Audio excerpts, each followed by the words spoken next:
ngajelaskeun tentang ashabul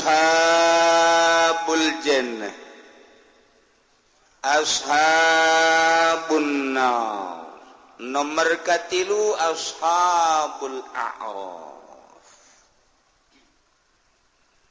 lamun jelema amalna lobaan ka bagus borok loba sanajan sagede sieun ashabul jannah lamun jelema amalna begitu diproses ditimbang ternyata lobaan kana goreng sanajan lobana henteu terlalu loba sagede sireum ateul doang tetep neraka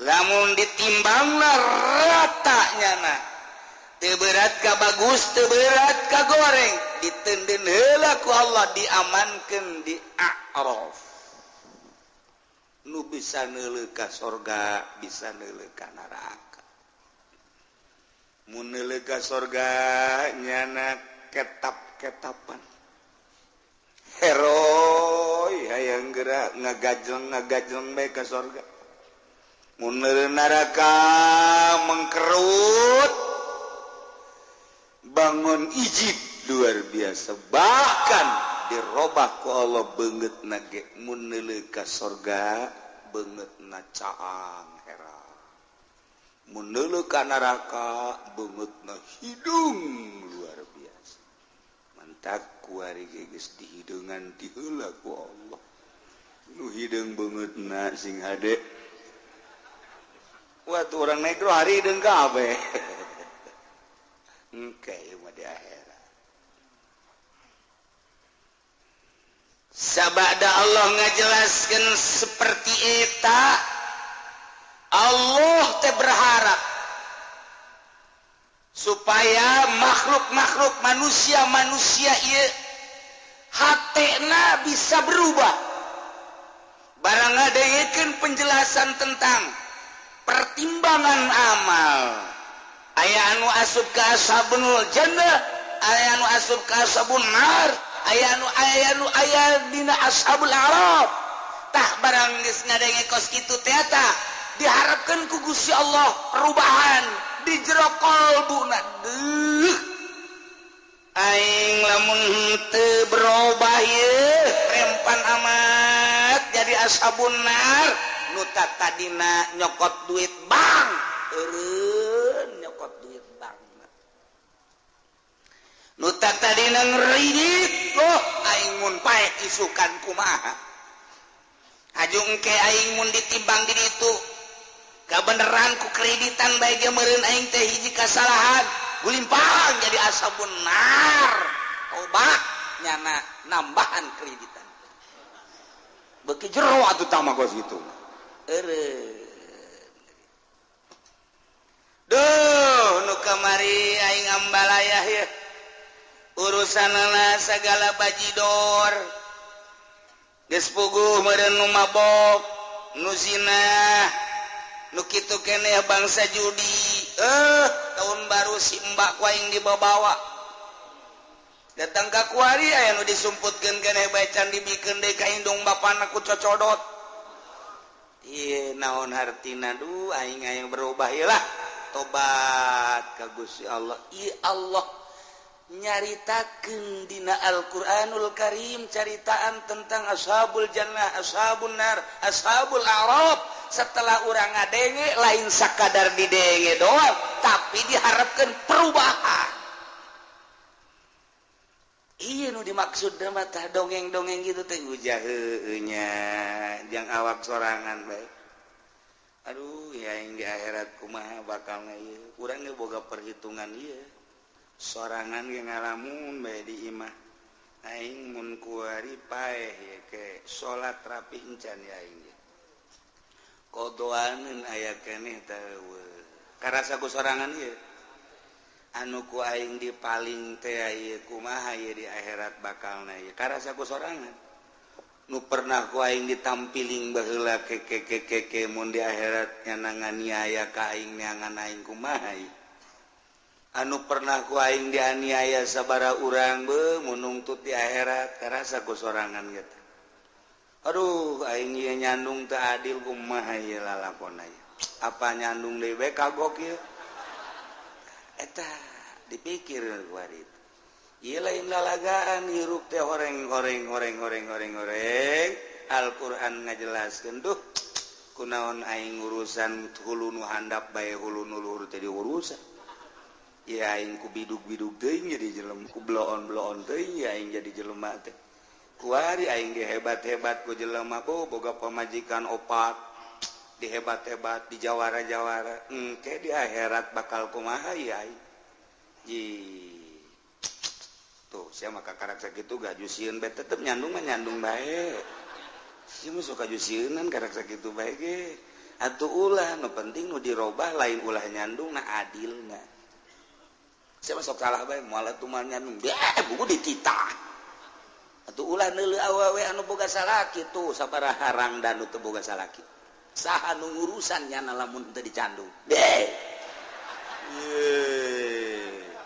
atuh nu sabenerna mah kaum wanita ge kuduna menitahan ngaragap dada beuh mun aing jadi rangda nyangora keneh aju aing meureunanan eueuh nu mileuleungkeun aing ge anu nyandung ka aing teh lah aing mah tuh daek bae karunya diri aing ieu lamun aing anak aya 5 aya 6 kemudian eueuh nu daekeun aya ge nu nyandung ka aing beuh mun nasib kos kitu di aing geus bae atuh kuari mah salaki titahan Kak gitu jakula ngaragap dada ieu mun kura jadi rangda kumaha geus atuh kawin bae si anu karunya tuh aya yatim asana hujan teu naon teu geledeg sing jeleger lamun awewe anu ngarti seperti eta ngarti ka Al-Qur'anul Karim insyaallah nah ieu diharapkeun teh perubahan urang maksiat mana nu kurang kuari di stop lalaunan dagang nu teu pati bagus eureunnan tu keneh pergaulan umur teu nyaho bae isuk bapa geto mangkaning ieu kuari mah dedengean teh loba jasa nu maot ngadadak si anu maot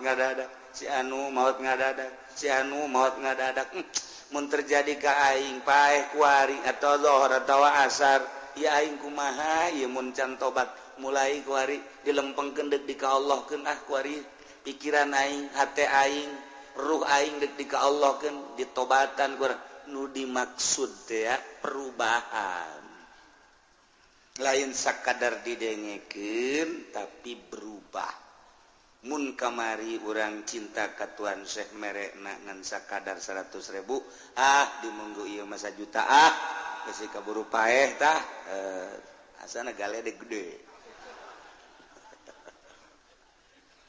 urang hese dek berubah teh hese boro-boro eta hayang rada lalagaan we heula udang jam 2 jam 3 lalagaan hayang udang bae heulanan ulah waka ibadah udang ngaroko hese deui bae heula sakitu bae ku hese eta neuk iraha ieu perubahan-perubahanan mun maca sholawat kurang dibere ku guru teh manta salat 11 lah deuk ditambahan ku urang ieu ja waktu aya urang senggang kemudian atuh sehat deuk dimenangkeun we 100 mah eueuh kapikiran ka dinya malah ieu guru loba amat mere 11 teu nyaho diri teh mah guru ambu jadi nyarekanan guru ieu kira urang perubahan tanya diri urang sedengkeun paeh teu nyaho wa isuk wa pageto sia can berubah pikiran perubahan bae heula tanu dimaksud dicaritakeun tentang ashabul jannah ashabun nar ashabul araf kuari introspeksi diri Aisyah awak bakal asup ka mana asana mun kieu bae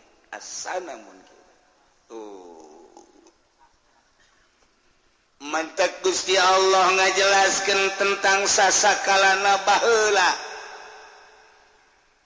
ketika Kangjeng Nabi diangkat jadi Rasul kemudian Kangjeng Nabi teh dibere mukjizat bentukna Al-Qur'anul Karim dibejakeun ku Kangjeng Nabi ka ahli-ahli Mekah nah ieu khusus jeung ahli Mekah umumna jeung saantero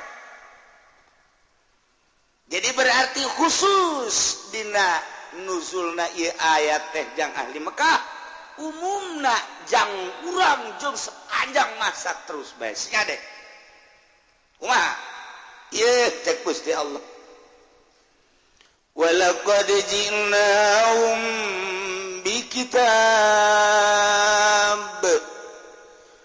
yakti jelas demi gaulan nu agung ngadatangkeun ka ahli-ahli Mekah ka kupar-kupar Mekah bi kitabin kalawan kitabiane Al-Qur'an ya Quran Muhammad bejakeun ka ahli Mekah sebagai tanda karasulan anjeun mukjizat Al-Qur'an bedakeun anu di jero Al-Qur'an teh fassalnahu ala ilm kaula nu agung geus ngajelaskeun isi kandungan Al-Qur'an teh dengan caritaan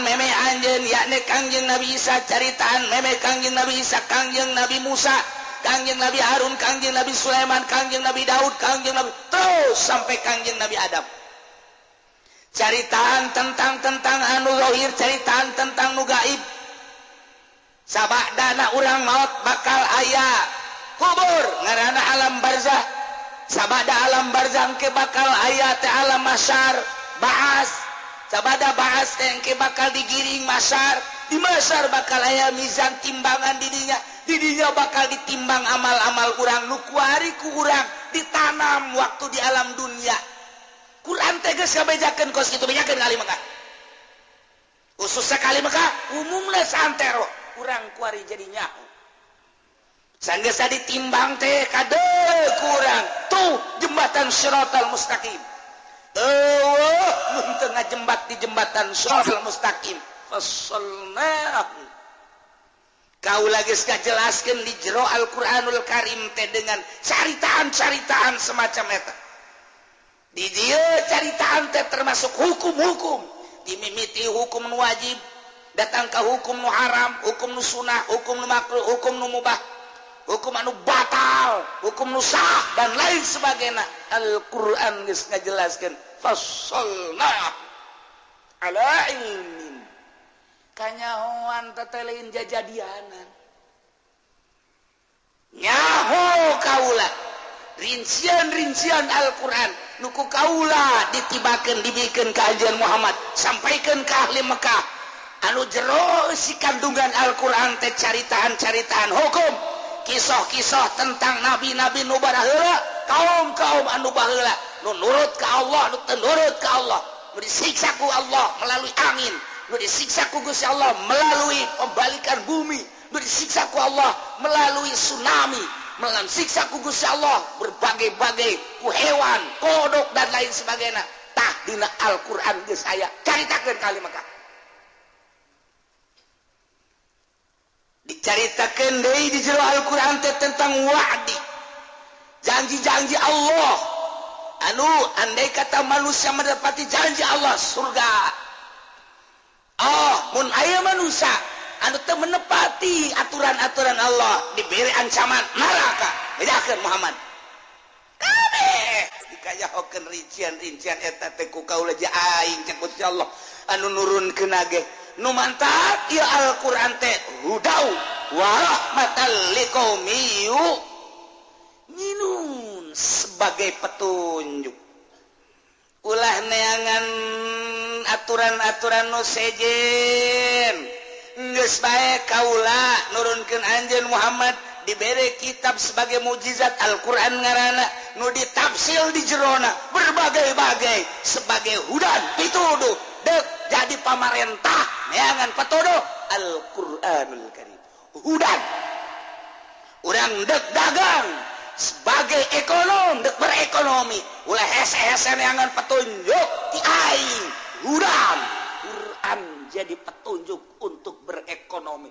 pasola siadek berbudaya hirup di mana sia nu sesuai jeung budaya Islam budaya Al-Qur'an baca Al-Qur'an bejakeun budaya Islami yo geus aya dina Al-Qur'an ulah neangan hese-hese petunjuk lah hudan Al-Qur'an sebagai petunjuk endek naon deui teknologi si hayang nyieun kapal sabari buka Al-Qur'anul Karim ayat di jero Al-Qur'an sebab Qur'an mah fassalnahu ala ilmin hudan teangan kumaneh ayat-ayat anu nuduhkeun kana teknik-teknik di Al-Qur'anul Karim sebab Al-Qur'an geus dijamin sebagai hudan pituduh ndek leangan ilmu naon deui ya aya awewe kurang ditanya aju nyana nyiduan teh banget kos kitu nanya aing ka tasbih siapkeun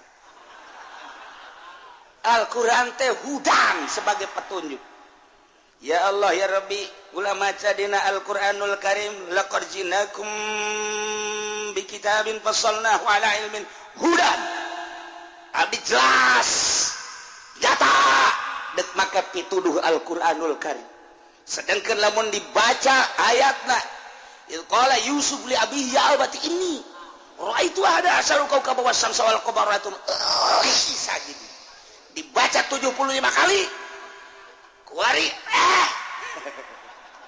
tiupkeun ke arah imahna abdi yakin hudan baca Qur'an tiupkeun ke batu segede pop mun aya jelemana timpakeun ka tarangna dah ujiana mun teu ngudag jago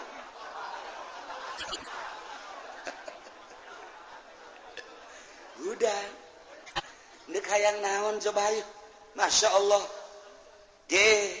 ulah dikira geus cukup ya hudan sebagai pituduh ente neangan pituduh ulah ka kitab-kitab nanaon hayang mahmur loh dinawi negara Indonesia hudan teangan petuduh dina Al-Qur'anul Karim cara berpemerintahan cara berekonomi cara berbudaya cara berhukum ente ulah jauh-jauh neangan petunjuk Al-Qur'anul Karim hudan lamun ente sebagai obat muslimin kemudian ente neangan petunjuk lain melalui Al-Qur'anul Karim godok wae siang ke cek Allah Quran baca minta petunjuk ya Allah ya Rabbi ieu mah hayang sugih ka Gunung Kawi nah sia awas ya kunaon hayang ka awewe kadukun baca Al-Qur'an hayang naon sebagai hayang gagah jago tidak Al-Qur'an ayatna anu nuduhkeun kana kagagahan ambalaya hayang naon deui hayang ulah kadeuleu ku jelema yeah. Pokokna mah diwirid ku urang halimunan babari diwirid 7 peuting beres diwirid ku urang langsung tak tengah peuting ulah make lampu moal kadeuleu ya Allah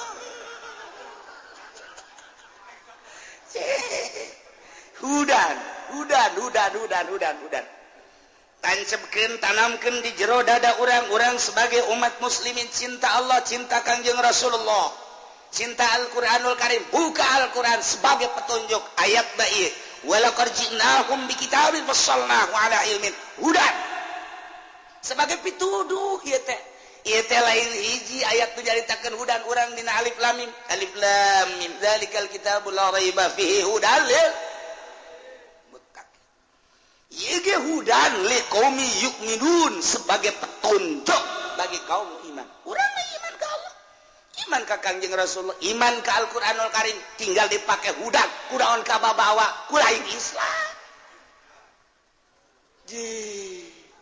kunaon ka babawa ku Yahudi berpemerintahan politik Yahudi berekonomi Yahudi berbudaya Yahudi atupan urang mah aya kitaban hudal liqaumi yu'minun Quran buka selama akur jeung Al-Qur'an silakan dagur ulah ieu lamun geus boga keyakinan luar biasa terhadap Allah Rasulullah jeung Al-Qur'anul Karim baca Al-Qur'an aya kabeh dina Al-Qur'anul Karim urang memaca soal jinayat soal dakwah eta teh nu diterapkeun di Indonesia aja teu pati berbeda jeung kaayaan hukum-hukum beda soteh engke teh urusanana urusan kitu tentang hukum nu dijatohkeunana wungkul adapun praktek-praktekna teori-teorina jeung praktekna hampir sarua Al-Qur'an ngajelaskeun ulah hese urang dek cerita hayang puasa Al-Qur'an baca ulah puasa ngalewihan teh Al-Qur'an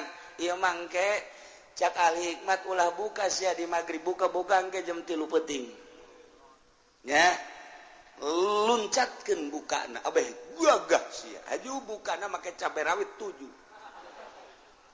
atuh geus siap-siap bae sia sariawan paeh sia ge Al-Qur'an buka dek make naon aya dina Al-Qur'an dek naon geus sebagai petuduh Al-Qur'an urang iman ka Allah iman ka Kangjeng Rasulullah dibaca kurang Al-Qur'anul Karim kunaon teu dijadikeun petunjuk atuh ya Al-Qur'an hudal liqaumi yu'minun sok geura ge bakal mantep ngan urang mah aya nafsu di awak urang jadi urang manuturkeun teh kahayang nafsu urang lain nuturkeun petunjuk nu mantap tinggal ditunggu bae siksa ti Gusti Allah Subhanahu wa taala. Urang lamun nyaritakeun tentang pamaubokan baheula mah kapan di kota kuari mah di lembur geus mararabok. Mun baheula nyaritakeun tentang perzinahan di kota kuari di lembur. Mun baheula nyaritakeun tentang copet garong di kota kuari mah ambalaya pamarentah jeung rakyat berjamaah. Maling beda bahasa doangnya nama bahasana korupsi urang mah bahasana ngagarong maling nyopet ala hadin sawa alfadun mutaradifatun bima'nan wahid cek ahli mantek mah beda-beda lapad tapi maksudna mah lapad makna nama eta-etan korupsi maling garong maling maling copet maling mantap kata kos kitu teh ngaranna alfadun mutaradifatun bima'nan wahid ngan keren doang korupsi keren kadengina padahal eta teh garong bupati korupsi bupati garong gubernur korupsi gubernur garong tapi urang teu asa kagarongan barang ngadenge gubernur urang ditahan lantaran korupsi biasa bae urang sebab bahasana dibaguskeun tapi lamun kieu mah woi gubernur urang garong tah urang kadadar rada asup hah garong masya Allah ngagarong nu satu ngagarong urang emangnya nagarong atuh garong sarua bae ai urang ai sia mah copet cak gubernur sarua aing garong sia copet Masya Allah karim hudan sebagai petunjuk Quran ya. Di samping hudan cek Gusti Allah wa rahmatan liqaumi yu'minun jeung sebagai kadedeh kanyaah rahmat ka kaum anu arariman cek Gusti Allah dek neangan pituduh jeung petunjuk ulah hese-hese Al-Qur'anul Karim didinya teh aya rahmat liqaumi yu'minun be menuturkeun sebagai petunjuk Al-Qur'an engke datang rahmat ti Gusti Allah endeu kumaha datang rahmatna lantaran urang nah teu make petunjuk Al-Qur'anul Karim nah kuari urang di imah merenung awak sia cicing di lingkungan pamerintahan nu ruang lingkup sapopoe teh horenganan lain make Al-Qur'anul Karim nya nama make teh make kahuk horenganannya nama make aturan demokrasi liberalisasi kadituna naon deui bangsa sisian teh ekonomi kapitalisasi geus bangsa kos gitu geus itu bae sisian dengkeun barang kurang ditingali aturan kapitalis kemudian liberalis kemudian demokratis dan lain sebagainya jahorenganan lain make aturan Al-Qur'an engke sia kumaha ieu awak lamun ditimbang di maksudna ieu nganyatakeun ashabul jannah ashabun nar ashabul arab supaya introspeksi diri awak sia nya kamari hayang jadi DPR teh kabayakna 2 miliar aju kuaripan gaji saeutik lamun teh mah ieu didatangkeun kana saperiode 5 tahun ku gaji doang mau katutup berarti mau tidak mau awal sia teh kudu gagarong ai garong ngeuneuh mah teu loba ieu di luhur teh berjamaah pan ngagarong ge ngan ieu sia awak urusan kos kitu mah atulah paling meureunnanan urusanana jeung urusan hukum ai bisa meureun sia tun teu ka hukum ai teu bisa ka hukum ieu kan urusan di dunia tapi lain eta ai ngadenge ngaji sia kamari sia lamun pae kuari-kuari ieu asupna aya di mana jawab ku sorangan asana ayana di neraka sia sanggup henteu ka neraka kebel henteu atuh pugu sia sanggup tante coba curug sia dalan kasamawarkeun ulah samawar kembang api bae ulah kembang api rokok bae rokok melentung nyeri da sia hendak siap dan henteu ye lain kitu pan masalahna can kapulangkeun eta mah geus bae nu geus geus anu ieu mah kaharepna mah teh kudu mikir ieu kumaha ieu bakalna lamun isuk paeh teh kumaha ya tuh mudah-mudahan we kalau dipanjangkeun lain mudah-mudahan goblok sia nyaho tuh umur sia tolol meureun sia carekan awak urang ku urang sorangan daripada dicarekan ku kiai mangke kiaina jadi mamala dicarekan ku ustad jadi diteluh geuningan nyarekanan sorangan ye awak nya lamun isuk paeh sia aju kamarikan calon DPR beak sabaraha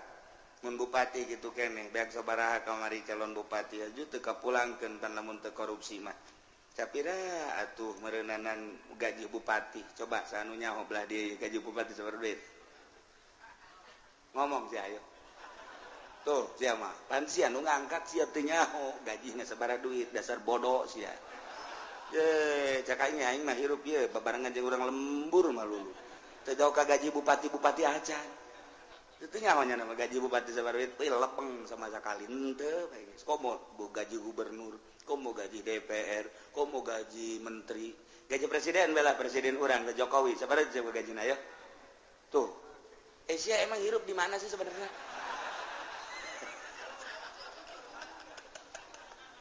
teu nyaho ka gaji pugu sia nu ngaji teu nyaho eta ka gaji kos kitu masyaallah paingan kumaha teu korupsi kumaha nah ieu ge belah dia mun ditanya teu nyarahoun tarego kabeh sok doang make jas segala naon gaji bupati teu nyaho nya ge sabaraha gaji bupati ada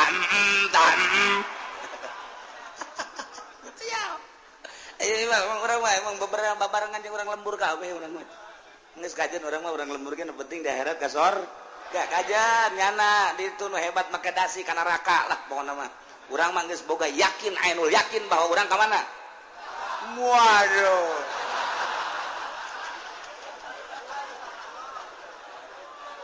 aja sok kitu tungtung nama di dunia bodoh di akhirat can karuhan Masya Allah karim naya fasalna ala ilmin hudan wa rahmatan liqaumi urang mun nyaritakeun soal bodoh karasa ku urang bodoh ngitung bae ngitung urang mah era raraban cek baheula mah raraban hiji kali hiji dua kali hiji dua tilu eta babari datang ka 5 lah hiji kali 5 dua kali 5 10 tilu kali 15 4 kali 5 20 5 kali 5 25 genep kali 5 30 gen tujuan bisa ta mah asal geus tangsa 7 hese hiji kali 7 7 2 kali 7 14 tilu kali 7 20 hiji masih bibari keneh 4 kali 7 geus gula ita 7 kali 7 puyang cak guru teh mundur terjadi keluar ulah kebalik giliran bae kanu kunyana dipake ka deudeu bisa anta guru bangsa murid anu henteu dipake ka karunya mah ngitungna 7 9 barangan we karunya mah sia coba hitung reraban 2 atuh bisa ka mah balik cekna ayo guru oplo ya guru aplikasi aduh giliran we coba sia nyanyi Indonesia Raya rada hese pan keur mah Indonesia Raya hese Indonesia tanah hese aya bae nu kundu ka karunya nyanyi Garuda Garuda Pancasila akulah pendukung keluar gas langsung Ya aing mah keluar laraban di beres sambilan nyanyi Indonesia Raya tunggu lapang bocitan guru blon teh guru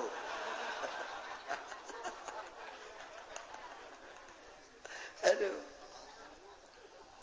nah mun carita kapinteran kula inget ka Gus Dur begitu dijadikan presiden langsung nyana kunjungan ke Prancis terus ke India. Dia cerita pinter ya mah bongan jadi inget betung-tung nama. Kurang bodoh Gus Dur pinter.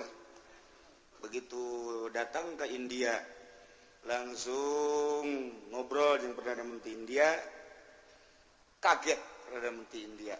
Langsung dibere gelar doktor saat eta. Masya Allah. Boga gelar doktor Gus Dur di India. Lain alagaan pada eta. Gus Dur seri bae. Begitu nyana ka jero ngomong iya nakanan asisten. Saya udah dokter nih ya. Gus Dur mah kos gitu. Ada presiden sih lalagaan keneh bae. Jangan sembarangan udah dokter nih. Eta keistimewaan Gus Dur. Sebab naon? Nyaritakeun tentang dunia nyaho kabeh, nyaritakeun tentang tokoh, nyaritakeun tentang filsafat, budaya dan lain sebagainya. Kagetin tokoh India kaget sehingga diberi gelar doktor nyana boga doktor di India begitu balik dia sugan ngomong nyana gelar doktor teh Gus Dur mun Haji Pendi kakarak jadi hansip bagi Gus Kiki teh pernah ngomong bahwa saya gelar dokter teh padahal saknya nama didoktorkan, Masya Allah pulang dek berangkat di Perancis kan langsung ke India begitu dek datang ke India kira-kira bangsa setengah jam deui kapal di luhur ieu awan bahaya gede luar biasa pilot pilot kepresidenan geus ngarewas ka Gus Dur langsung kita tidak bisa selamat dari bahaya ini yang sudah sulit dilempar ke mana saja sulit ke atas sulit ke bawah sulit Gus Dur teh pulang lagi atuh nggak mungkin Gus kita harus pulang lagi nggak mungkin ya harus kemana tuh kita ini berarti kita mati di sini justru Gus bagaimana supaya selamat Gus Dur teh tangga bagi kabeh geus nyarekalan Gus Dur. Said Agil geus nyarekalan Gus mungkin kita sekarang mati ya. Kita berjamaah kita mati di dalam kapal. Situ mati saya enggak mungkin cerita nyata tanyakeun Said Agil. Tiluan nya nama batur kemudian ti kenegaraan 5 kemudian jeung pilot kepresidenan. Nyana geus bingung begitu dikeker deui udah makin dekat Gus ih ke atas salah ke bawah salah ini Pak harus ditabrak hancur kapal langsung Gus Dur tungkul ngadoa langsung set tabrak aja Gus Dur lain lalagan pilot geus ciut tabrak saja insya Allah selamat Gus Dur Masya Allah begitu 10 menit 5 menit tiba-tiba muka awan gelap set di jero awan eta teh aya kiai cak pederopongan pilot aya kiai pakai jubah cak kiai maju coba eta keistimewaan Gus Dur percaya teu pertanyakeun coba ge pilot masih hirup keneh pilot kepresidenan Gus Dur nah langsung ditabrakeun masalah kan set kunaon beres eta nutup deui hideung deui asup turun New Delhi langsung eta lah tadi menang gelar doktor nanya kos kitu balik ke Indonesia eta pilot langsung datang ke Gus Dur ceri atur nuhun dan lain sebagainya Gus Dur teh jangan sama saya sama Allah itu dari Allah saya cuma mohon kepada Allah supaya selamat Cak Umar Wahid dokter nyana aya Gus Dur Abdurrahman Wahid aya adina ngaranna Umar Wahid jadi dokter eta teh Umar Wahid. Gus, kenapa waktu itu berdoa selamat begini cek Gus Dur teh, makanya saya berdoa selamat, permasalahan Indonesia belum selesai. Kalau pulang lagi ke Perancis itu berarti relay waktu, acak-acakan kan ini kan di schedule negara mah, untuk hari ini di sini, untuk hari ini di sini, jadi kalau lambat satu hari nanti acak-acakan. Nah makanya saya berdoa antara mati dan selamat. Kalau mati ya mati selesai. Kalau mau diselamatkan selamatkanlah. Allah ternyata memberi keselamatan. Coba ya tabatur mengadoa kos gitu. Orang yang mantak naon, ya Allah ya Robi, selamatkan abdi sebab nukolot marah baik. Imai supaya lulus lah nukolot. Ja abdi makhluk Gusti, nukolot makhluk Gusti. Tamak ndek dipayahan mangga dek. Wah. Mun kadengan kuno kolot bolon. Ngadoa teh kos gitu. Ya Gus Dur. Masya Allah. Nah iya kapinteran Gus Dur lain bae dina zahir tapi dina urusan hakikat seperti eta. Pohara jasa urang mun nyaritakeun tentang keistimewaan Gus Dur. Kuari kakarak jelema rindu ka Gus Dur ketika kuari kaayaan di negara batur una rakyat batunya rencana-rencana dan selanjutnya. Aset mana nu dijual, aset mana nu dijual, encannya raho pandi rakyat mah. Emang kiai lain rakyat tuh lah ngomong sia. Semua suka juga aing. Tuh kan deka mana coba urang mun tayangna minta penjelasan nyaho-nyaho Gus der anu ndeu kumaha. Ieu kan negara urang lain negaranya anak.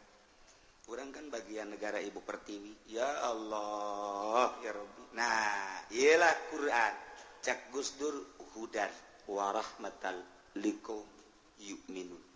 Ieu nu pernah dibacakeun ka Umar Wahid ketika ditanya waktu itu kenapa berdoa ieu nyana hudan warahmatal liqaum yu'minun. Aya petunjuk jeung aya kanyaah ti Gusti Allah untuk kaum nu beriman. Asal urang nabi sampai ngadeketkeun diri ka Gusti Allah. Masya Allah. Urang aya ngaji makan ngeunaheun ngadengekeun. Barang datang ka ieu mah coba aing ngadoa. Gusti abdi geus ngadengekeun penjelasan Al-Qur'an ku jelas, ku nyata sebagai petunjuk. Abdi tiba heula di modalan ku kolot geus sabaraha puluh juta meur ambruk bae Gusti. Aju abdi kuli duit teu nyangsang bae.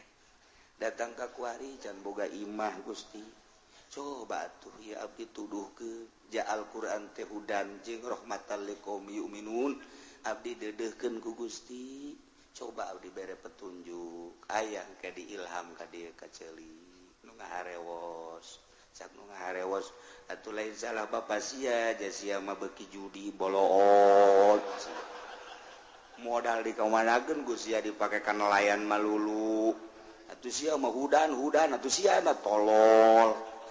Ceknya ulah loba ngomong sia. Isi naing. Hudan wa rahmatal liqaumi yu'minun. Masya Allah. Bari urang mulai mun urang dagang coba introspeksi ya dagang urang bener apa henteu. Ja aya dina Al-Qur'an aturan-aturanana. Mun urang dagang kumaha syaratna, coba mun urang menggade kumaha, ja aya cara-carana hudan itu Al-Qur'an teh sebagai petunjuk. Coba mun tani nu bener tani ja aya dina aturan Al-Qur'an, cara ngabibitanana, cara kitu naon nyayanana dan lain sebagainya engke ngazakatna kitu keneh, lamun urang ngawarung kitu keneh, mun urang bisnis kitu keneh dan lain sebagainya. Ja aya horeng aturanna sebab Al-Qur'an teh fassalnahu ala ilmin hudan wa rahmatal liqaumi yu'minun. Ya Allah. Dibejakeun ka ahli Mekah soal keistimewaan Al-Qur'an, rincian-rincian Al-Qur'an, penjelasan Al-Qur'an tentang kabar-kabar baik nu harita maupun anu geus kaliwat, anu nyaho mah jelas tu can nyaho manehanana nu baheula di zaman nabi-nabi nu samemeh Kangjeng Nabi. kitu keneh urusan nu gaib tentang waktu perjanjian Gusti Allah tentang waid ancaman Gusti Allah dibejakeun ku Kangjeng Nabi ka ahli-ahli Mekah ka kufar Mekah kumaha tah sikap ahli Mekah hal yanzuruna illa ta'wilah tengah dagoan ahli-ahli Mekah teh kecuali takwilanana yakni penjelasan Al-Qur'an akibat si kandungan Al-Qur'an caknya Muhammad ngomong bae Al-Qur'an teh sebagai mukjizat anu dirinci ku pangeranana di jerona aya berita-berita tentang perpolitikan perekonomian perbudayaan dan lain sebagainya Al-Qur'an teh cenah deuk ngatur kemudian kabelah dituna aya janji jeung ancaman menuturkeun Al-Qur'an dijanjikeun ku Gusti Allah bakal ka sorga lamun teu nuturkeun bakal ka neraka hei aing mah teu pati-pati ngadagoan kana eta kecuali hayang nyaho bukti engke takwilanana kumaha coba kuari mah aing moal nur coba di akhirat aing nyaho atuh hayangnya di akhirat kuari coba atuh laksanakeun iman engke nyaho di akhirat ieu mah teu hal yanzuruna tepati ngadagoan ahli-ahli Mekah kufar Mekah ila tawila kecuali akibat si kandungan Al-Qur'an nu bakal jelas nyata tentang wa'di jeung wa'id engke jaga di akhirat nu mantaknya lama teu iman ka Allah teu iman ka Kangjeng Nabi teu iman ka Al-Qur'anul Karim eta Nasrani lain teu maca kana kitab suci Al-Qur'anul Karim dibaca kunyana lantaran dina kitab Injil geus aya penerangan-penerangan tentang turuna Kangjeng Nabi urang Kangjeng Nabi Muhammad tentang kitab Al-Qur'anul Karim tapi manehanana ieu asup kana ayat hal yanzuruna illa ta'wilah tepati ngadagoan nyana kecuali hayang nyaho akibat si kandungan Al-Qur'an buktina coba engke kumaha ta Al-Qur'an kuari ba sia-sia aing bae sia Al-Qur'an aing ba Injil bae sia Al-Qur'an aing ba Taurat bae sia Al-Qur'an aing ba Zabur bae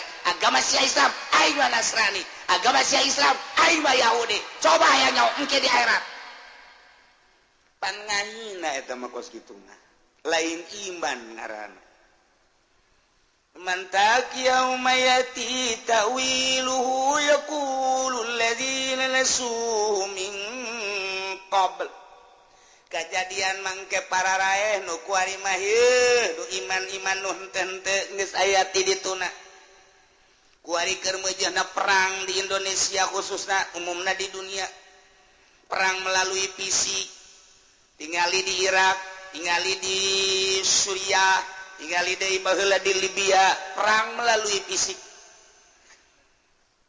belah dieuna perang melalui ideologi perang melalui politik perang melalui ekonomi urang kuari keur diperangan ku Yahudi jeung Nasrani melalui politik urang geus sengkleh melalui perekonomian urang geus sengkleh dengan cara-cara ekonomi Nasrani diasrak datang ke lembur-lembur Indomaret itu Alfamart dan berbagai si mat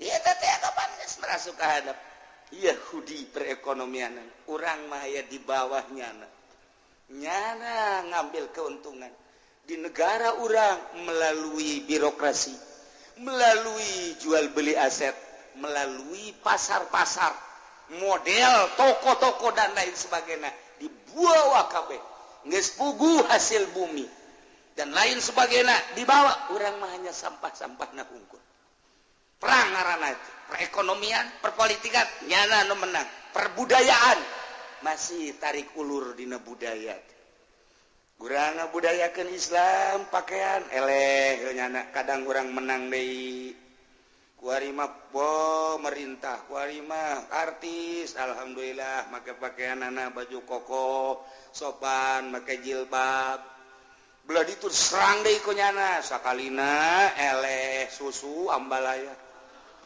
ping-ping ka mana-mana artina ka mana-mana ge jelemana ka mana ping-pingna ka mana misah burung heuh kitu awakna di mana susuna di mana budaya model kos kaya itu tarik ulur terus mantak ieu nu dihanjakalkeun manu dihanjakalkeun urang mempertahankan budaya Islam melalui uraian Al-Qur'anul Karim anu diijmakeun ku para ulama geus jelas ieu salat tata carana adab-adabana kieu dirusakna ku orang-orang anu deukeut ka Yahudi mudrat tidak usah pakai baju gamis itu mah budaya Arab cekna kita mah biasa aja di Indonesia mah pakai baju batik pakai baju dan lain sebagainya kos gitu naon bedana jeung Yahudi tarik ulur nyadet nu kos kara itu teh encan aya mutlak menang mah sebab lo pakai aneh berkeliaran di Tangerang Ki Haji pakai sorban pakai kopiah pakai jubah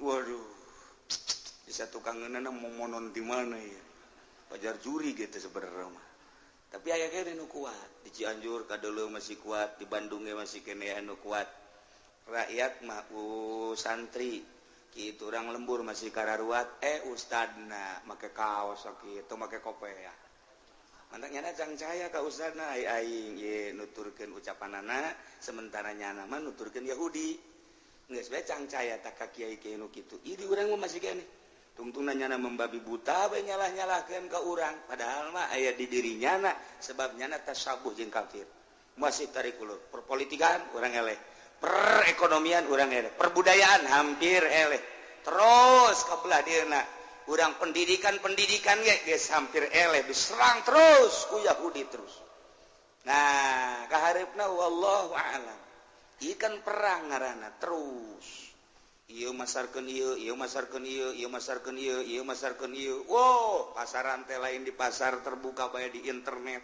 woi pasaran-pasaran di internet ya geus jualan samping jualan baju jualan jubah di internet geus penjualan kitu keramik jualan teraso dan lain sebagainya ka jualan-jualan si eta ya di internet mah jualan si eta ya si eta tinggal klik waduh nomor teleponnya berapa sih harganya oh iya langsung tek oh iya siap tahun baruan di mana oh iya kita di Bali saja oke lah ketemu nanti di Bali oh lihat jadi gitulah amarita kejadian udah nggak usah ke Bali kita situ aja Cipanas ya udah Cipanas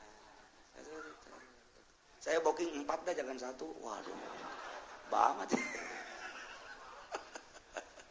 iya gue sekarang itu iya kakarak dalam rinca anu di luar negeri anu liburan di Singapura anu liburan di Thailand anu liburan di Bangkok anu liburan anak terus ka ditu ka Timur Tengah dan lain sebagainya nu ka Eropa nu ka Amerika wallahu a'lam kumaha meureun cacak liburan di urang ge seperti kos karari itu komo di ditu mah ieu perang terus perang nyana kuari keur ngibarkeun bendera Yahudi ngibarkeun bendera Nasrani melalui dakwah Nasrani terus nyana dakwah terus-terusan urang ge dakwah terus-terusan terus adu kekuatan tentang dakwah Nasrani dakwah Islam ge dakwah urang mayoritas Islam tetapi suara Kristen kok begi unggul amat nyana minoritas di urang tapi seakan-akan okos mayoritas urang mayoritas tapi seakan okos minoritas aneh ulah aneh sebab negara urangna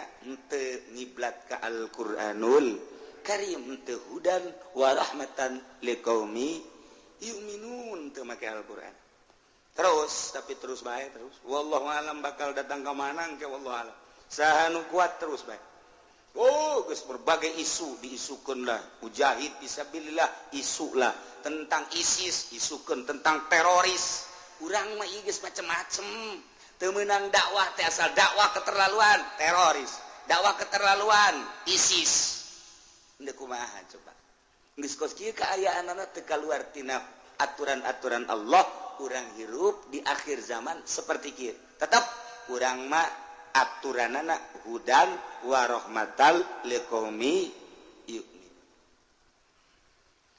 teu nungguan manehanana kecuali kana ta'wilan Al-Qur'an hayang nyaho engke pararae kiamat sanggesa kiamat ke diganti bumi teh urang dibahas dihudangkeun ti kubur ngaranna baas idinya bakal digiring ka mahsyar kakaraknya ho aslina Al-Qur'anul Karim yauma yati ta'wiluhu yaqulul ladzina nasuhu min qabl.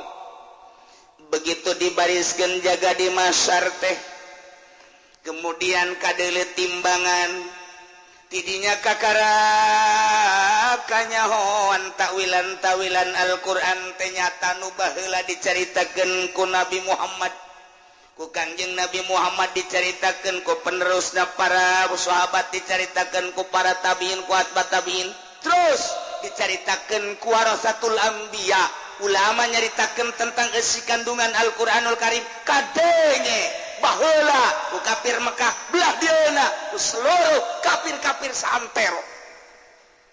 Anu di Amerika kafir ngadenge, nu di Inggris kafir ngadenge, Jerman, Jepang, di Hong Kong ngadenge kabeh, termasuk di urang di Indonesia kafir-kafir teh ngadenge kana penjelasan Al-Qur'anul Karim nu nyana ge sarua bae. Coba buktikan nanti di akhirat. Begitu pae kakarak yauma yati ta'wilu, barang datang dina poean takwilan Al-Qur'an yane poe kiamat.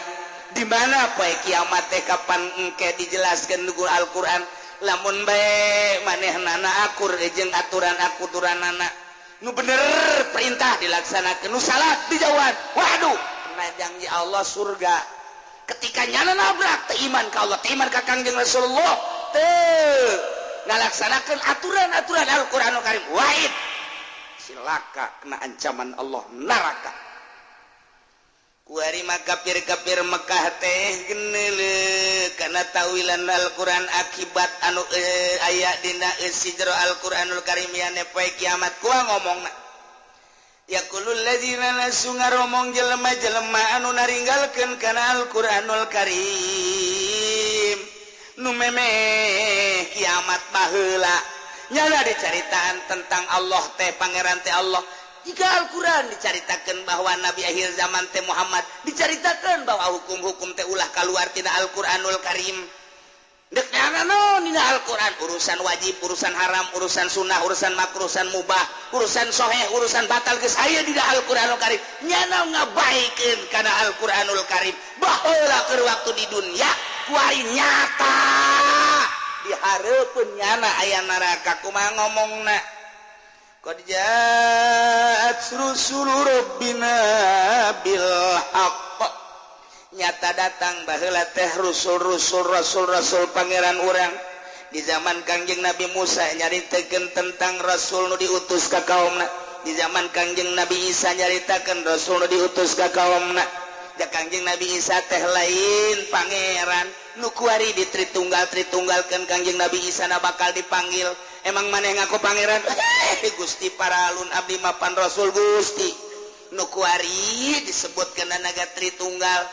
Eta teh tilu tapi tunggal teu arti urang mah nyaya tilu hiji. Kadang-kadang Kangjeng Nabi Isa teh bersifat manusia, keur jadi manusia. Kadang-kadang Kangjeng Nabi Isa teh jadi pangeran, keur bersifat pangeran. Nyaritakeun tentang kemanusiaan Isa, buktina nyaritakeun tentang ketuhanan Isa maksudna. Jadi urang mun nyaritakeun tentang Tuhan Isa, tentang manusia Isa, gitulah Kristen mah. Jadi dianggap bahwa nyana adalah penolong. Keur nyarita manusia na Isa, keur carita penolong nu bakal nulungan teh Isa pangeran. Nu mantaknya na teh ngabogaan kasih sayang. Iyalah cek orang Kristen dibuktikan ke di akhirat. Qad ja'at rusul rabbina bil haqq, nyata geus datang para utusan pangeran urang kalawan mawa bener. Ketika Isa diturunkan ke dunia mawa hak jak-jakna lagi ulama lain pangeran tapi seorang rasul. Kangjeng Nabi diturunkan komo Kangjeng Nabi mah ulama mawa teh ngan sakadar tabligh mawa karisalahan.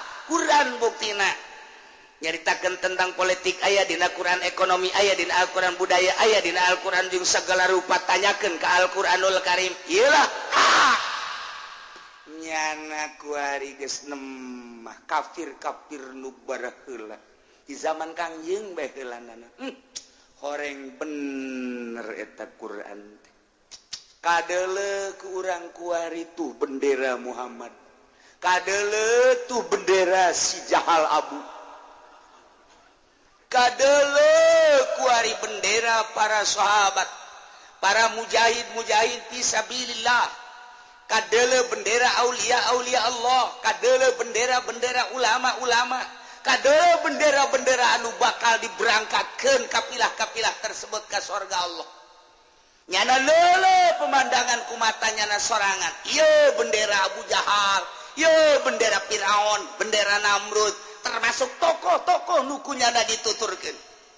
Geus cuk cerek bae nyana. Aduh, oranganan bener eta Muhammad, bener eta Al-Qur'an. Aduh, geus gara hideuk bae kabeh Kristen geus gideuk, Yahudi geus gideuk. Kitu keneh Buddha Konghucut, Hindu kabeh geus gideuk ternyata bener orang eta kiai nu sok ngomong-ngomong Al-Qur'an teh aja bener. Lujag lejeg diri teh bangsa ustad teh. Wow, di hareupeun kafir eta ustad. Para santri, ulang hiji kadinya tamal di neraka ka dieu. Siap cak kafir teh. Geus siap keur jadi anak buah aing. Sia malah digawe di pabrik aing. Mun ku aing teh digaji mah sia lah mal hirup sia. Ceng tadi sia karyawan aing. Sekarang sudah lain-lainnya lagi aja. Bos kesi gitu-gitu bos. Dulu saya butuh uang untuk ibadah kepada Allah. Kenapa lo dulu nggak ngajak gua? Pan udah bos udah saya ajak bos. Yang bener bah kita bah Al-Quran agama mah Islam kan bos sendiri yang marah malah ngajakin saya ke agama Kristen. Gimana sih bos? Iya ya lu sih nggak beneran ngajak juga. Kurang bagaimana? Udah bos, ono apa no? Itu mana api? Iya itu buat bos. Aduh, geri jasa. Nggak ada beres gitu ya Allah. Kapan jeung pejabat leluhurnya na? Pak Jenderal, ya. Lu atuh kenapa dulu nggak ngasih tahu gua? Coba kalau dulu ngeresain gua mah jangan marah-marah melulu, jangan terlalu coba unjukin gua. Ujung-ujungnya kan gua nggak pernah sholat, kredit jalan terus, kenapa lu nggak pernah? Tuh bos, kalau bapak saya kasih tahu aja bapak mah langsung pistolnya nongtot. Apa itu nongtot? Atau bagaimana saya mau nasehatinnya? Bos bari nasehatinnya nggak pernah mau mendengar si bapak mah. Ada ngedenger sama Ki Golkar lagi. Ya, tuh gak beres. Mana Ki Golkar? Ono di depan pemimpin dia. Mimpin kemana? Ya sama-sama ke sono. Udah itu aja ikutin. Ya, Pak ya. Kamu mah ini kemana? Ya, saya mah ya namanya juga prajurit dulu. Sholat saya terus, puasa terus, saya mau biarin lah gaji juga kadang-kadang mah ya seada-adanya aja. Saya mah alhamdulillah ngikutin kiai yang bener waktu dulunya. Lu kenapa nggak ngasih tahu gua? Kan udah saya kasih tahu, bapak kan marah sendiri. Pistol aja nogel, apa itu nogel? Aduh, jadi gara Robert Beck kasih unyil jadi secuplis kikian. Kocek. Nggak bisa kuku bah. Jenderal tinggal jenderal, bupati ngomong, lu rakyat gua ya? Iya bapak ya? Iya. Lu kemana? Saya mau ini bendera kiai saya di sini. Bapak punya bendera? Ada. Kiai mana? Oh no kiai. Kemana? Tahu itu. Ya rombongan sini dia mah. Aduh.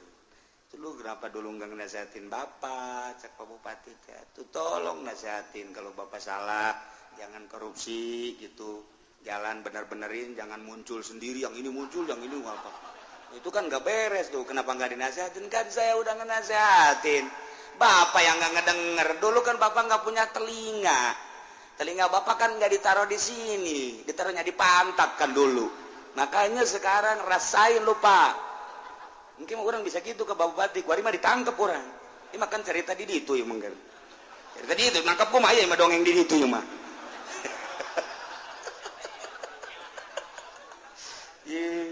Bupati marah-marah nyana ka rakyat lantaran rakyatna mah loba nu ka sorga. Wah, kurang urusan jalan bae nyungsep nyana. Atau kenapa enggak dinasihat itu kurang bagaimana, Pak? Pohon pisang ditanam di situ. Itu kan sebagai nasihat, Pak. Pohon pisang kan di situ, Bapak kan tahu. Wah, saya nggak tahu. kan di shooting sama pos kota, masa bapak nggak baca? Di situ kan ada pos kota, trektok. Besoknya kan ada muncul di situ, jalan jurusan Pasar Kemis ditanemin lele. Masa bapak kagak tahu? Kan punya lurah, atau lurahnya aja panggil. Lurahnya juga sama-sama ke neraka sama bapak. Ayo siara, bongan si siat tila kusul kacam ka bupati. Ayo siara, modal siara. Tuh begitu Pak ya, dulu mah dulu aja, ini mah sekarang kan urusannya Pak. Bapak ngelihat orang apa no? Iya ngelihat tuh jahanam no. Iya itu buat bapak Pak. Kalau dulu di dunia gua pukul lu. Iya ini kan di akhirat Pak. Nggak boleh paling pukul-pukul Pak. Ini mah urusannya malaikat langsung Pak. Nggak boleh Pak ya. Udah selamat tinggal Bapak. Nyerita hati bupati di gitu-gitu. Aduh, encan gubernur, encan kepala bagian teh naon kabag. Kemudian naon deui karena saluhureun kabag teh. Naon deui lain kabag namun di pemerintahan, sia mah di pabrik sia mah. Dasar kanyahoangan pabrik doang sia mah. Segala personel dia, supervisor eta mah pabrik teh mah kitu mah. Aing hese ieu babarengan jeung urang lembur teh kieu na doang ieu. Aduh, Masya Allah. Ya Allah, ya Rabbi. Nah. Qad ja'at rusul rabbina baheula rasul-rasul pangeran datang bil haqqi. Geus datang para wali mawahak, geus datang para ulama mawahak. Nyana nyaritakeun tentang kredit teh haram sebab dua akad, nyaritakeun tentang bunga bank haram ribawi. Nyaritakeun tentang perpolitikan nulain aturan Al-Quran temaka aturan kalau Al-Quran nyana nyaritakeun aturan-aturan politik kiai dicaritakeun ekonomi dicaritakeun budaya datang ka kami sebenarnya mah bil haqi kebenaran ngan kami na bae teu ngadenge pedah tama kiai na teu sakola ku kami teu didengekeun lantaran sapira kiai ka kurung batok henteu boga pangalaman kami mah hayang ngadengikeun ge kiai anu to kami Isra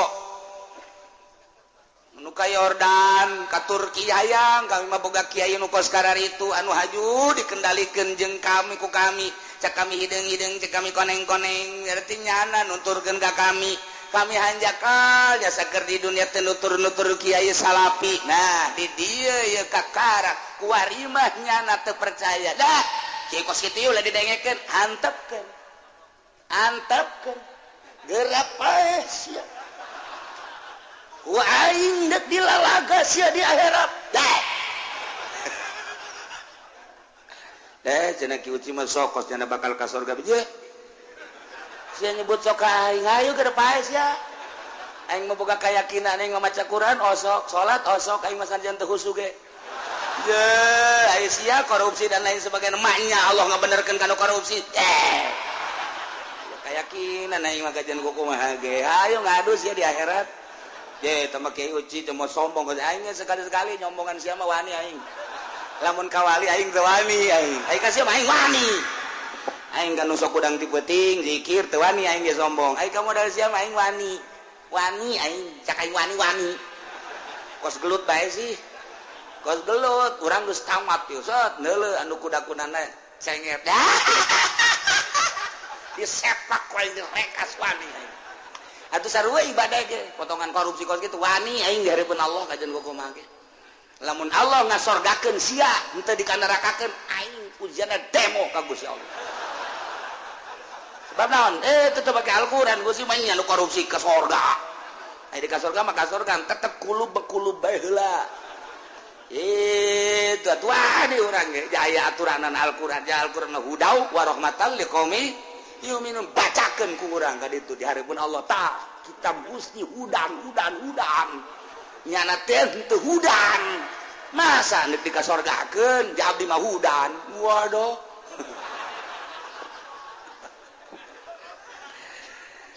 dah kitu maksudna mah supaya siapa laleuneur bae nah bener cek kafir-kafir teh cek musyrik-musyrik anu total teu nuturkeun kana Al-Qur'an teu nauhidkeun ka Gusti Allah teu percaya ka Kangjeng Nabi Muhammad teu make kana Al-Qur'anul Karim teu iman maksudna atawa anu iman ka Allah iman ka Kangjeng Rasulullah ngan teu make kana aturan Al-Qur'an nya ge ngomong sarua bae bangsa jawara bangsa pejabat anu teu make Al-Qur'anul Karim bangsa tokoh-tokoh nu teu make Al-Qur'anul Karim ngomongnya na bakalna jaheuh qad ja'at rusul rabbina bil haqq nyata rasul-rasul pangeran urang teh datang ka urang kabehan mawa bener di zaman Kangjeng Nabi kupar harita ngomongna qad ja'at rusul rabbina bil haqq di zaman tabiin sarua bae kupar-kupar ge ngomong qad ja'at rusul rabbina bil haqq di zaman urang kuari ge jaheuh horenganan qad ja'at rusul rabbina bil haqqi eta bangsa kupar-kupar zaman ayeuna bangsa jelema nu teu make Al-Qur'an iman ka Qur'an tapi teu make kana Al-Qur'an diharam-haramnya terus bae ditabrak ku nyana di akhirat bakal ngomong jaheuh horenganan nu diharam-haram teh bukti nyata. Wari kumaha kelanjutanana fahal lana min syufa'a fayasfa'u lana boga kahayangna kafir-kafir teh ngan dua kitu keneh bangsa pejabat-pejabat anu terlena dina bobolokot ku dosa ngan dua kitu keneh bangsa jawara-jawara anu bobolokot ku dosa ngan dua kahayangna nomor kahiji nanyakeun nu nyapaatan nomor kadua mun eueuh nu bisa nyapaatan maka mah balikeun deui bae ka dunya bertanya-tanya jana ge kabehan fahalana min suha aya eueuh kami anu nulungan coba teangan jelema-jelema anu bisa nulungan fayasaulana anu jigna manehanna engke nulungan kami coba teangan coba juru selamat nu baheula dikasih-kasih Isa alaihi salam Tritunggal teu melu juru selamat Uzair di Yahudi anu baheula di nabi-nabi teu melu dianggap juru selamat bangsa Brahmana nu dianggap kumanehanan teh dewa engke teh dipanggil kumanehanan ieu meureunana anu bakal nulungan kami ieu teh juru selamat coba atuh kasih kami salamatkeun teu melu seluruh anu kumanehanana kuari dianggap juru selamat yane di dewa-dewa ieu kabeh teu melu nu kahayangnya nama ieu patung-patung arca-arca teh anu kuari disuhun-suhun disembah-sembah teh nyapaatan kanyana atawa nu dewa-dewa nu kumanehna di dewa-dewa teh hayang hadir supaya nyapaatan kanyana atawa bangsa juru selamat perdukunan teh ieu kahayangnya nama nu babarengan jeung nyana teh nyapaatan fahallana min syufa'a fayasfa'ulana mun eueuh au hal nuraddu fana'mal ghairallazi kunna na'mal atawa mun eueuh nu nyatkeun eueuh anu nyapatan eueuh nu kitu nulungan kami mah balikeun deui bae ka dunya hayakeun deui engke kami bakal ngamal kana salian ku kami diamalkeun ya deh mun baheula kami kafir kami teu neuhidkeun ka Gusti Allah deuk ninggalkeun persirikan deuk nuturkeun Al-Qur'anul Karim di zaman urang kuari Al-Qur'an mun Quran haram kami moal mun Quran wajib kami deuk mun Quran ulah kami moal kami balikeun deui bae ka dunya kami siap deuk nuturkeun ka dunya ka aturan Al-Qur'anul Karim harapan tinggal harap geus eueuh kudu balik deui mah masyaallah kumaha Allah ngajawab fayuqulu lahum cak Allah heuy kafirin heuy musyrikin heuy asin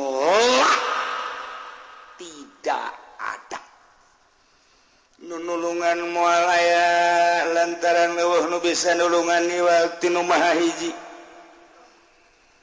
dibalikin deui ka dunia moal mungkin lantaran ieu malalakon teh lain balik deui ka tukang tapi deuk melaju ka hareup tinggal cek Gusti Allah karasa sia qad khasiru anfusahum nyata rugi diri manehanana lantaran bakal jadi narusak diasupkeun ka neraka jahanam karasa kuari mah tah ancaman-ancaman aing wa dhalla anhum ma kanu yaftarun nuku manehanana dibuat-buat pangeran dolla leungit Kangjeng Nabi Isa nu dianggap juru selamat ninggalkeun nyana kitu kene patung-patung kitu kene patung Isa kitu kene patung Maryam dan lain sebagainya kitu kene Brahmana Gyaus naon kitu ngaranna kitu Gajah Mada dan lain sebagainya berbagai patung-patung dewa wa dhalla anhum ma kanu yaftarun leungit eueuh tina pandangan nyana nu kahayang nyana mah muncul sebagai jiwa penolong sebagai juru selamat tetapi ternyata wa dhalla anhum ma kanu yaftarun leungit sirna naon nu kumanehna dibuat-buat jadi kasyirikan teh geus boga patung naon Kanjeng Nabi Isa nage Siti Maryam nage tanggung jawab saha nu nitah mangerankeun aing cak Kanjeng Nabi Isa izin bae maya pangeran dilahirkeun marah Kanjeng Nabi Isa bahkan nang tangan Kanjeng Nabi Isa wahai kaum Nasrani Kristiani Katolik Protestan maju saha nu nitah mangerankeun ka aing ya aing mah baheula teh jaritakeun aku adalah Isa aku adalah manusia aku adalah sebagai utusan Tuhan yang asli adalah Allah sembahlah Allah yang maha asli yang maha kasih maha tunggal jadi kitu padawah teh kunaon Gusti di pangeranan aing izin ka pangeran bahwa aing teh di pangeranan Gusti marah Kanjeng Nabi Isa tidinya leos wa dhalla anhum ma kanu yaftarun leungit Kanjeng Nabi Isa nukunyana kuari dianggap juru selamat nyata nyare kanan heula sanggeus nyare kanan wa dhalla anhum ma kanu yaftarun leungit Kanjeng Nabi Isa nama ka surga tinggal Katolik Kristen Protestan Yahudi jeung berbagai agama-agama kafir nu kuari nyada dituduhkeun ku urang nyangkal ka urang bagaimana keyakinan cek manehanana ya kami gesarua boga kitab kami kitab Weda cek budak kami boga kitab Wisnu dan lain sebagainya kami boga kitab Taurat kami boga kitab Injil lain Al-Quran bae boga kitab suci lain muslimnya kami ge baroga kuari mah kitunya na ngomongna jagang ke di hari jagang ke di akhirat urang mah kuari alhamdulillahirabbil alamin nyulusup hidayah ku Gusti Allah diasupkeun ka dada urang nu mantak sing hade ulah leupas sing hade jaddidu imanakum bila ilaha illallah perbaharui iman maneh ku ngucapkeun la ilaha illallah nah nu mantak besi aya anu encan talkin zikir lantaran loba yang nu talkin zikir nu enggeus atuh geus nu endek insyaallah Jumat hareup urang talkin zikir deui jang naon ieu jang jaddidu imanakum bila ilaha illallah ke geus datang ka akhirat mah engke urang nalangsa ilah qad khasiru anfusahum rugi merugikan diri sendiri cak kafir aing hanjakal teu iman ka Allah ka Muhammad jeung ka kitab Al-Qur'anul Karim cak musyrik kitu kene cak jelema nu teu make Al-Qur'an hanjakal aing iman mah iman ka Allah iman ka Kangjeng Rasulullah iman ka Al-Qur'anul Karim tapi aing teu make kana aturan Al-Qur'anul Karim qad khasiru anfusahum tidinya bakalna wa dhalla anhum ma kanu yaftarun na'udzubillah min mudah-mudahan orang kabehan ditetapkan iman Islam dibere mantap keyakinan orang yakin ka Allah ka Rasul jeung ka kitab Al-Qur'anul Karim sehingga orang aya dina ridho Allah Subhanahu wa taala di bawah naungan bendera Kangjeng Nabi urang Kangjeng Nabi Muhammad sallallahu alaihi wasallam sakali deui beusi aya nu talqin zikir insyaallah Jumat hari wallahu a'lam